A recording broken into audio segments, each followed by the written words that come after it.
this is Stephen Platinum, your friend in Wrestling with Platinum, against AEW Dynamite. This is from August 25th, 2021.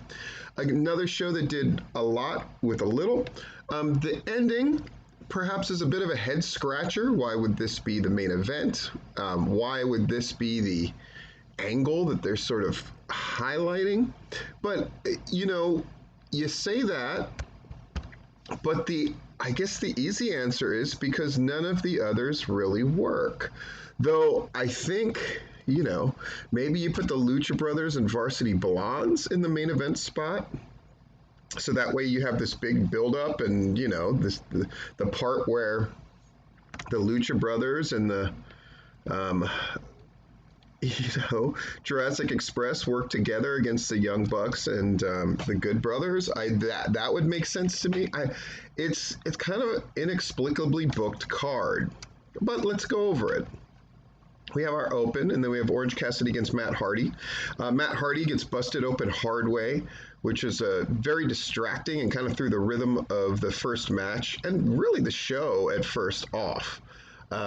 Orange Cassidy manages to win, though, with a clever pin of sorts. Then we hear from Malachi Black. We go to commercial, we come back. Jericho has this big promo talking about if he can't beat MJF, he will quit AEW. He will not wrestle anymore. And MJF shows up and has a discussion about it with Jericho and accepts that for All Out. Varsity Blondes have a very good promo where Griff Garrison really leads the charge in the promo, which was nice to see. Then we had the Lucha Brothers against the Varsity Blondes. The Young Bucks are there to watch with the Good Brothers. The Lucha Brothers win with an assisted pile driver, and then it looks like the Young Bucks are going to do something, or they're trying to instigate the Blondes and Lucha Brothers into fighting each other, or the Lucha Brothers and the Jurassic Express into fighting each other. Instead, they kind of work together to get rid of the Elite members. We have a video package about Pac and Andrade, which is another match.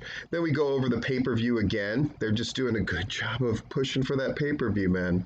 Next, we had Jimmy Hayter against Red Velvet. Again, a match that suffers because they don't want to boo Britt Baker, really. And so we were getting kind of middling reactions for stuff. Jamie Hayter ends up winning with a lariat, which made me think, did Red Velvet, when she completely missed that moonsault, and by the way, between this one and Layla Hirsch's completely missed moonsault, can we not do moonsaults, ladies, for a little while? Jamie Hayter, after Red Velvet dumped herself on her head and looked very wonky, eventually puts her away with a lariat and pins her. Yeah, ugly stuff. And then they beat on her a little while. Chris Statlander comes, etc. The Dark Order apparently are having internal strife, but they mention Adam Page, which is nice. Miro calls out Eddie Kingston, which is significant.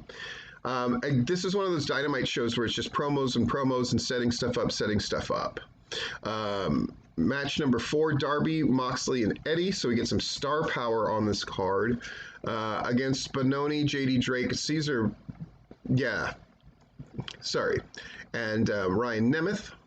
They wrestle through the commercial break. Eventually, JD Drake gets pinned with a coffin drop from Darby Allin. Then Daniel Garcia attacks Darby. Okay. Tay Conti is talking about being in that battle royal before the pay-per-view and the buy-in. Bunny offers her a spot with their group. Tay turns them down and they fight about it. Kenny Omega is going to have a promo. Then come back from commercial. FTR has a pre-taped promo about how they're going to have what might be their last match together. And I guess it's happening next week, as they announce later. Don Callis is there, Kenny Omega, Michael Nakazawa, Brandon Cutler. Christian Cage interrupts. Him and Don have a kind of a great moment. And we're really setting up that match. They're just doing a stellar job of just setting up every match in the pay-per-view, making it important, even the pre-show matches. And they're still a couple weeks out, just doing a stellar job. And now we get two matches that are just sort of inexplicable. The Gun Club, all three members, against QT Aaron Solo and Nick Comoroto. Paul White at one point distracts QT, who gets rolled up by a Colton, I think. And it's like, okay. Then we have the top team guy cutting a promo with Scorpio Sky. I fucking hate it. I think it takes away. There's all kinds.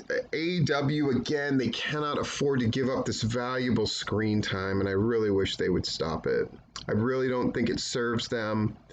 There's a million other things they can get over, a million other things that they could do with that roster in place. I mean, we haven't heard from Lance Archer. We haven't heard from anybody on Team Taz. We haven't heard from Brian Cage. You know, they have a bunch of big stuff that they're not even addressing, right? Other women in the women's division. All this stuff that we could be talking about. One thing I did find really weird about the Jamie Hayter match. So Jamie Hayter's out there with Britt Baker and Reba, or Rebel.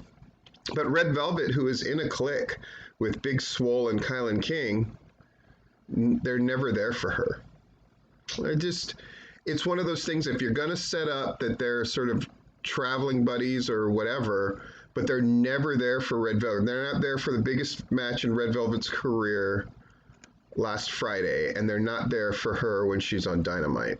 It's a bad look. Don't form these cliques and not have them. My opinion.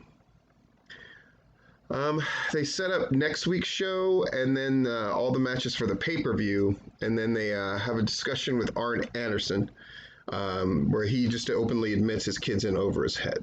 Match number 6, main event, Malachi Black against Brock Anderson. It's what it should be. Malachi Black beats the living crap out of him and pins him. And then Arn comes in the ring.